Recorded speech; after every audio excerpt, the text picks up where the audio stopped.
기도하겠습니다.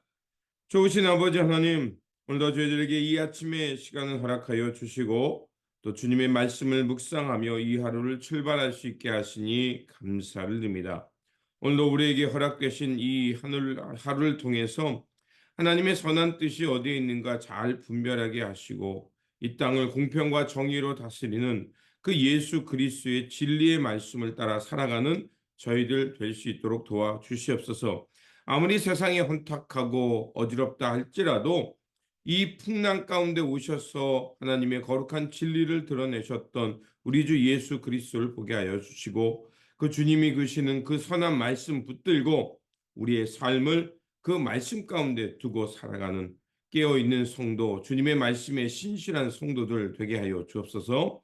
주님의 말씀 앞으로 나아갑니다. 오늘도 우리에게 귀한 말씀 들려주시고 그 말씀으로 또 그 말씀을 믿음으로 받고 살아가는 저희들 될 수 있도록 도와주시옵소서. 우리 구주 예수 그리스도 이름으로 기도드립니다. 아멘. 오늘 우리에게 주신 말씀은 이사야 10장 20절에서 27절입니다. 그날이 오면 이스라엘 가운데서 남은 사람들과 야곱 결의 가운데서 살아남은 사람들이 다시는 그들을 친 자를 의뢰하지 않고 오직 이스라엘의 거룩하신 분인 주님만을 진심으로 의지할 것이다. 남은 사람들이 돌아올 것이다. 야곱의 자손 가운데서 남은 사람들이 전능하신 하나님께 돌아올 것이다. 이스라엘아, 내 백성이 바다의 모래처럼 많다고 하여도 그들 가운데서 오직 남은 사람들만이 돌아올 것이다. 너의 파멸이 공의로운 판결에 따라서 이미 결정되었다. 파멸이 이미 결정되었으니 주님 곧 만군의 주님께서 온 땅 안에서 심판을 강행하실 것이다. 그러므로 주 만군의 하나님께서 이렇게 말씀하신다. 시온에 사는 나의 백성아, 아시리아가 몽둥이를 들어 너를 때리고 이집트가 그랬듯이 철퇴를 들어 너희에게 내리친다 하여도 두려워하지 말아라. 너희에게는 머지않아 내가 분노를 풀겠으나 그들에게는 내가 분노를 풀지 않고 그들을 멸망시키겠다. 만군의 주님께서 오랫바위에서 미디안 사람을 치신 것 같이 채찍을 들어 아시리아를 치시며 또한 이집트에서 바다를 치신 것 같이 몽둥이를 들어서 그들을 치실 것이다. 그날이 오면 주님께서 아시리아가 지워준 무거운 짐을 너희 어깨에서 벗기시고 아시리아의 멍에를 너의 목에서 벗기실 것이다. 내가 살이 쪄서 멍에가 부러질 것이다. 아멘. 오늘 본문 말씀은 교만한 아시리아를 심판하시겠다는 말씀을 전해주시는 본문입니다. 본문 1절에서 4절은 하나님의 무서운 심판이 북이스라엘의 지배층에 임할 것이라고 말씀하고 있습니다. 왜냐하면 그 북이스라엘의 지배자들은 이제 그들의 권력을 이용해서 그 가난한 사람들, 힘없는 사람들을 억압하고 그들의 권리를 빼앗았습니다. 그리고 국가가 지금 어떤 상황이 있냐면 북이스라엘이 지금 다른 민족과 연합해서 그 남유다를 위협하고 있는 상황이었습니다. 하나님의 백성이 하나님의 백성들을 대적하는 이런 일들을 지금 자초하고 있는 겁니다. 자, 그들은 이런 나라가 어수선 상황을 통해서 불의한 재판을 열었고요. 그리고 자신들의 힘을 가지고 법을 자신들에게 유리한 편으로 변형시켜서 억압받는 사람들의 그, 그, 그 재산들을 탈취하는 이런 어리석은 행동을 합니다. 우리가 성경에서 끊임없이 말하는 것은 하나님께서 하나님의 언약 백성이다. 하나님을 그 여호와를 모시고 사는 백성이다라는 이 말은 뭘 의미하면 우리는 이 세상에서 가장 무엇보다도 하나님과의 언약을 최우선순위에 두고 산다는 것입니다. 내 욕망 때문에 신을 이용해서 탈취하거나 또 내가 가지고 있는 힘을 가지고서 다른 사람을 억압하고 짓누르는 그런 것이 아니라 그것은 그 이방 사람들, 하나님을 믿지 않은 세상의 삶이고, 하나님과 언약을 맺은 너희들은 무엇보다도 하나님의 언약을 따라서 하나님이 뜻하는 하나님의 나라를 이루어가는 것, 그것이 바로 언약 백성이며 그 여호와를 섬기고 사는 백성의 모습이었던 겁니다. 그래서 잠언 14장 31절은 이렇게 말합니다. 가난한 자를 학대하는 사람은 그를 지으신 하나님을 멸시하는 자이며, 가난한 자를 불쌍히 여기는 사람은 하나님을 존경하는 자이다 라고 말합니다. 하나님은 항상 약자 편에 선다는 것을 잊지 말아야 합니다. 왜 그렇습니까? 하나님은 바로의 하나님이 아니라 힘없이 억눌리고 빼앗긴 그들 편에 서셔서 그들의 억울함을 들어주시는 하나님, 그들의 그 빼앗긴 것을 되찾아 주시는 하나님, 이 하나님의 속성을 우리는 알아야 할 것입니다. 그래서 하나님은 이제 그 힘있고, 또 그래서 힘있다 그래서 억압하고 빼앗는 그들을 이제 그 아시리아를 통해서 북이스라엘을 침략하게 하시고, 그래서 북이스라엘이 고통받게 하면서 왜 자신들이 고통받고 있는지, 왜 이런 환난을 당하고 있는지 하나님은 그들을 가르치시겠다고 말씀하고 있는 겁니다. 그래서 오늘 본문에 그것을 그날이라고 표현하고 있는 겁니다. 바로 여호와의 공의가 드러나는 날. 하나님께서 이 땅에 하나님의 공의를 드러내시고, 빼앗긴 자는 찾아주고 억눌린 자는 자유케 하고 보지 못하는 자는 보게 하는 바로 하나님의 해방의 날, 구원의 날이 온다는 것입니다. 그래서 5절에서 11절까지는 이제 하나님께서 아수르를 꾸짖습니다. 왜 꾸짖을까요? 지금 아시리아를 통해서 하나님은 그 북이스라엘의 백성들의 불의를 꾸짖는 것이었습니다.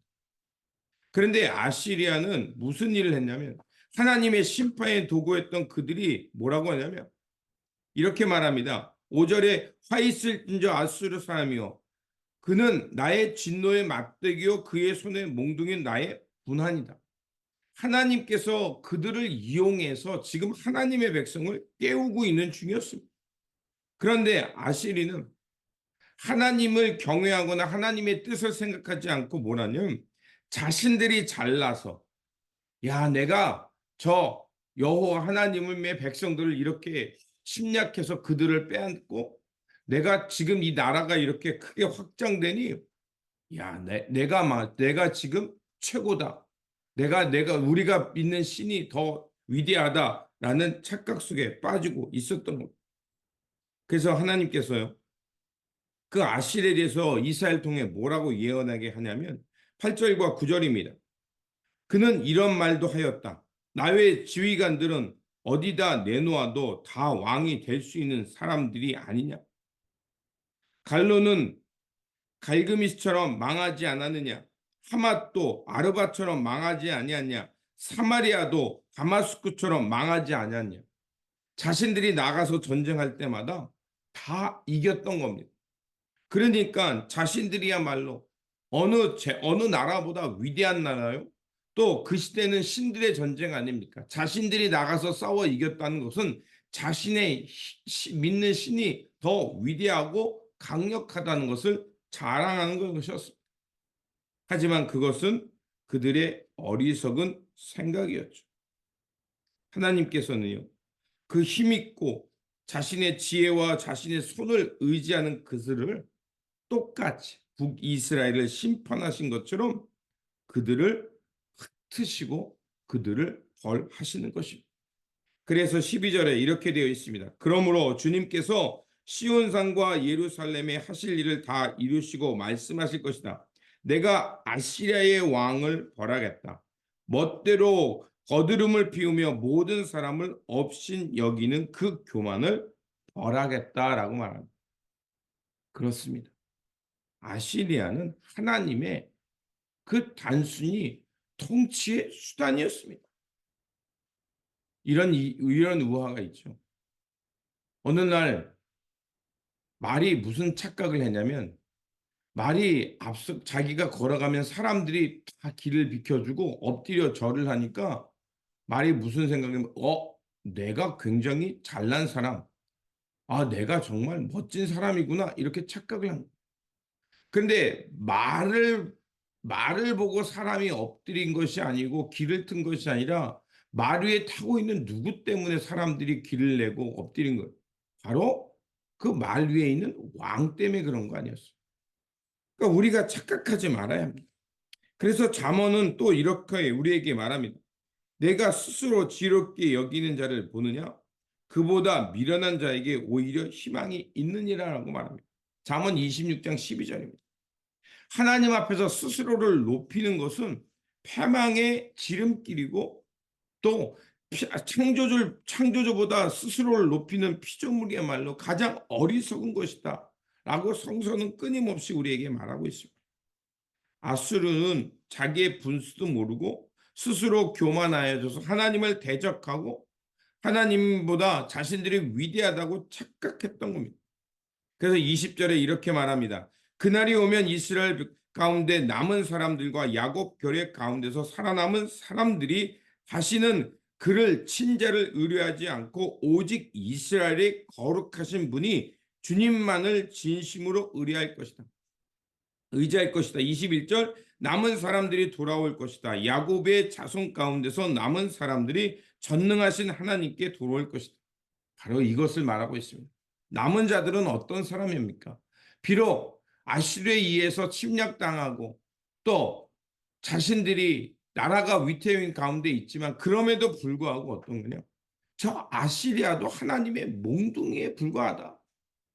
그들도 교만하고 저렇게 악을 행한다면 하나님이 틀림없이 그들에게도 공의를 베푸실 것이고 하나님의 통치를 통해 하나님의 공의가 그들 가운데도 임할 것이다 라는 것을 믿고 사는 사람들입니다.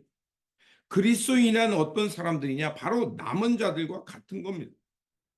아무리 세상이 혼란스럽고 세상에 불의가 판친다 할지라도 그럼에도 불구하고 믿음을 갖고 이스라엘을 다스리는 그 거룩하신 분, 이 땅에 하나님의 공평과 정의를 실현하실 그 하나님을 진심으로 믿고 끝까지 견디는 사람, 그런 사람들이 바로 남은 사람들입니다. 오늘 우리가 살아가는 속에 여러 가지 모순과 불의가 드러납니다. 오히려 하나님을 안 믿고 사는 사람들이 더 잘 사는 세상을 봅니다. 아니 오히려 악을 행하는 사람들이 더 잘 나가는 것처럼 보일 수 있습니다. 그러나 이사야가 우리에게 가르쳐주는 가르침은 무엇입니까? 주님의 날, 그날이 있다는 것이랍니다. 중요한 것은 그날이 올 때 모든 사람들이 아니라 바로 남아있는 자들은 누구냐? 이스라엘의 거룩하신 분인 주님을 진심으로 의지하는 사람, 끝까지 믿음을 지키며 하나님의 나라를 구하며 살아가는 사람들이 하나님의 영광을 볼 것이다. 즉 하나님의 구원의 통치, 공의의 통치를 보고 그들이 빼앗겼던 것을 다시 되찾는 날이 오게 될 것이라는 겁니다. 그러므로 이 세상에 어둠이 여전히 남아있고 불의가 판치는 것처럼 보여도 할지라도 오늘도 이 불의 가운데 오셔서 하나님이 공의를 드러내시는 하나님이 계시고 마침내 주님의 나를 드러내시는 하나님이 주권이 있음을 생각하면서 언제 어디서나 겸손히 하나님께서 원하시는 선한 열매를 맺으며 살아가는 남은 자들 그루터기가 되시기를 주님의 이름으로 축원드립니다. 기도하겠습니다. 역사의 주관자이신 하나님, 오늘도 저희로 하여금 하나님의 뜻과 하나님의 선한 역사가 무엇인지를 알고 살게 하시니 감사를 드립니다. 정의와 공평이 하수처럼 흐르는 세상이 오고 있음을 알게 하여 주시고 아무리 세상에 불의와 어둠이 있다 하여도 그 속에서도 하나님 나라를 구하며 살아가는 주의 백성들이 되게 하여 주옵소서. 힘있다고 하여 폭력을 행하지 않게 하시고 성공했다 하여 자만하지 않게 하시고 언제나 주님께 앞에서 겸손하며 주님의 나를 기억하며 묵묵히 주님의 영광을 생각하며 살아가는 깨어있는 성도들 되게 하여 주옵소서.